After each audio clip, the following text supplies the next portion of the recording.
Are you looking to grow potatoes in a bucket? In this video, I'm going to show you how simple it is to grow potatoes in a bucket.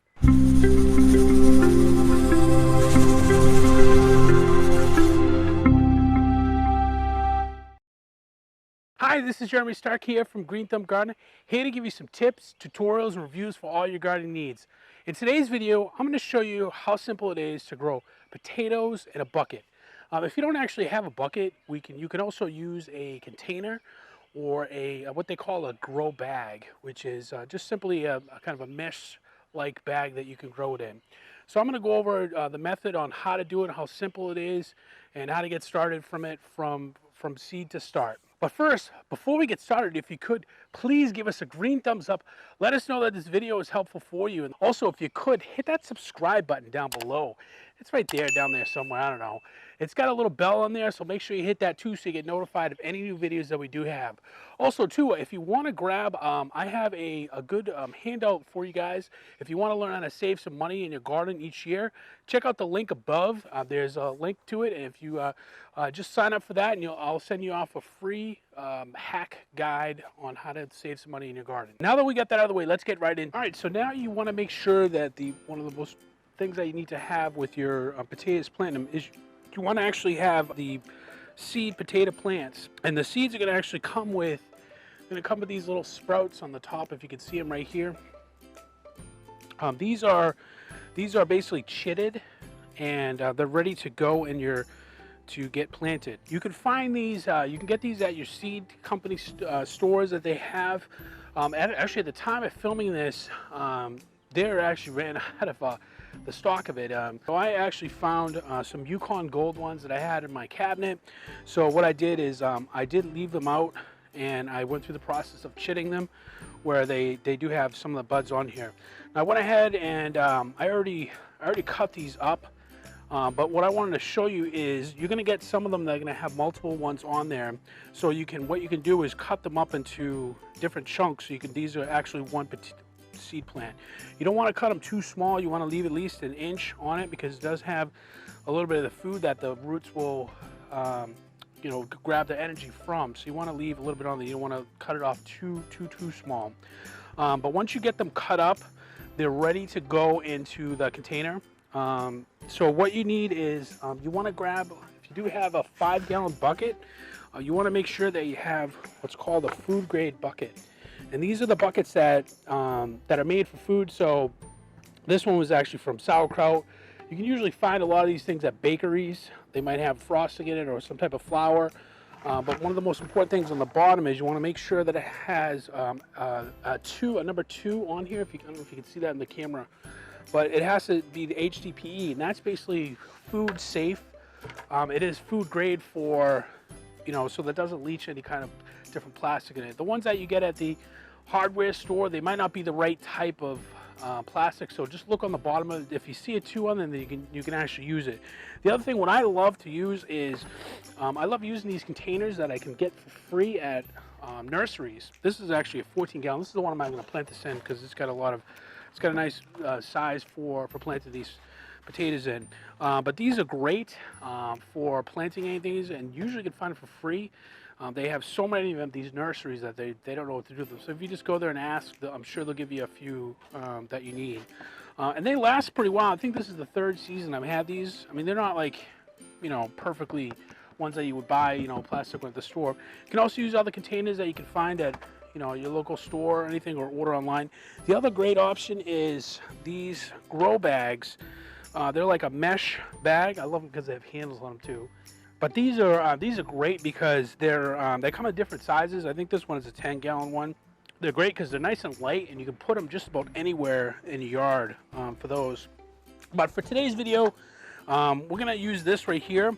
But one note I want to make when you're doing these in the actual buckets is these are not going to have holes in them. So you want to make sure that you put at least, I would say 4 or 5 different holes in here, maybe 4 holes and then one in the middle. That way that you have some drainage for it, because it does need to be drained. These buckets already have the holes on them, and the mesh buckets, they actually, the water just goes right out of the side, so it's not really, you don't need to put holes in that. All right, let's get started with putting them in the container. All right, so you got your container here, and what you want to do is the mix that we're going to use is a good blend of compost. It's going to have probably about half to 2/3 of compost.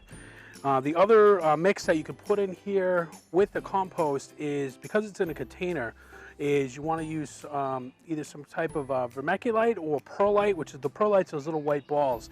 That will help it keep water. It's one of the only drawbacks really of working in a container is that you have to make sure that it's watered. So having the perlite or the vermiculite in there will help because it does hold the water in there.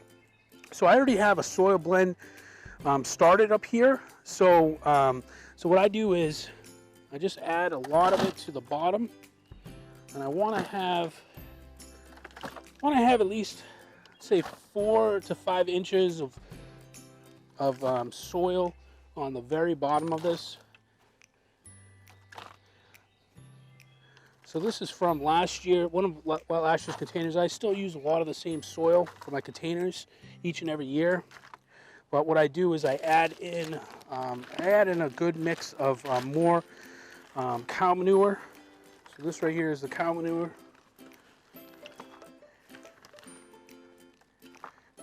I like to add in a blend of that to it.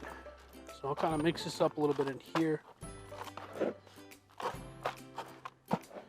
The other thing I like to add into my containers is, for potatoes, you can use just a very much a balanced blend of fertilizers. So I always add in to my containers, I always add in some fertilizer for that. So what I do is I add in just about a handful of each of these right here. So this is blood meal. This is good for, this has a lot of the nitrogen in it. So trying to have a blend, and this is bone meal. This has a lot of phosphorus in it, and some calcium as well, which is very good for root vegetables. I tend to add a little bit more bone meal in the potatoes because it is a root vegetable. The other thing is, this is azomite. You can also use green sand, and that's for the K part of the potassium. So I just add a handful of each of them in there, because so if I was doing that, I would just add in a little bit of that, and then a handful of this stuff. This stuff is a little very dusty, so you gotta be very careful with it. And then I add in a little bit more bone meal. I might add just like a scoop and a half of it. I'm not very scientific when it comes to this stuff, but I'll add in another little bit of this cow manure as well. And what this doesn't break down right away. This actually breaks down a little bit over time. This is what they call a non-soluble fertilizer. So this does take some time to break down. So that's why you want to put it in now, so that when it starts growing, it's going to be ready to absorb all those nutrients in there. All right, perfect.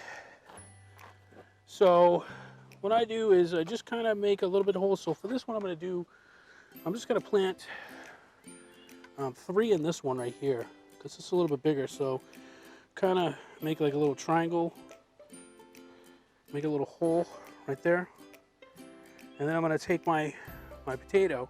You want to make sure that it's the chitting part is kind of facing up. Okay. Each one. So in this one, even though it's kind of 2 on this one, I'm gonna make sure the other one's up right there, and the same for this one as well.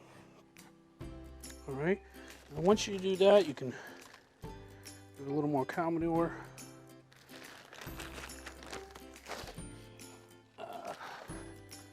And I just cover the hole enough so that you don't have any critters or anything that come out, and they don't easily find this. So they would really have to dig to get at these, which can happen. You can't get some of those critters that come. So if you're concerned about any of those things, maybe put something over this, a cover over it, until they start sprouting, and then you'll probably be fine after that. But once they start flowering. They usually don't have too many critters like raccoons or anything like that coming after it. Once you got everything planted right here, you want to give it a nice good watering for this, and just stick it in a good place that's going to be sunny, because they do need, once they start sprouting, they're going to need about 6 hours of sun each day. So what I like to do is, as it does grow up, what I'll do is I'll add more soil to it so that basically the crown of the plant is sticking out and the rest of it is kind of covered in there. So what that does is that it'll fill in tubers that are actually inside of the in here. So you can add more soil. So I would say put your soil that you're going to add into it maybe next to it, so it's a little bit easy to get to it when you're ready to add it in there, because then you can add it in as you go along with it. But generally they take about, some of the, depending on what variety of potatoes they are, they take about 45 days to 60 days to grow. These are the Yukon Golds. I believe these are early, so they might take a little bit less. They might take 40 days or somewhere around there before you can actually start picking them. Now the earlier you pick them, they're gonna be smaller versions of the potatoes, but you can pick them as soon as they're small enough. One thing you want to make sure though is that you don't want to have the actual tubers exposed, so and in the sun, because when they're actual green, they're actually a little bit not poisonous, but they'll make you very sick if you eat them. So you have to make sure that they're covered in there in the soil at all times before you can harvest them and eat them, and they're somewhat brown. So that's it as far as planting the potatoes in here. One other note: when you're growing them, you can add some fertilizer to the plants once they start growing. I wouldn't over fertilize them though. I wouldn't add too much soluble fertilizer. If you're going to do anything, I would say just before you cover them up, maybe give it another shot of a balanced soluble fertilizer, and that's probably all they're going to need for growing in there with it. As long as you have good cow manure, good compost in your mix, then that should be enough for it to grow successfully. You also do want to make sure that in a container they are watered.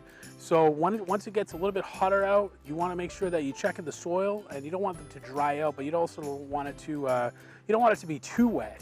So it has to have somewhat of balanced moisture in there. So just check it if it is really warm in your area. Also, one thing, a good note is before you harvest them, it is good to actually let the soil dry out a little bit. It makes it easier to harvest them if you're going to dump them out. That's one of the benefits of doing it in a container. You can just dump the whole thing out instead of trying to hoe it up in your garden to pick them. Just keep that in mind when as they start growing. So hopefully you found this video helpful. If you could, please give us a green thumbs up. Let us know that we're making great videos for you. Also, if you could, hit that subscribe button down below. Hit the bell as well so you get notified of any new videos that we do have. Also, as I told you, if you wanted to get some free garden hacks, check out the links in the above, and you can get some free garden hacks to save you some money in the garden. Hopefully you found this video helpful, and I'll see you in the next one.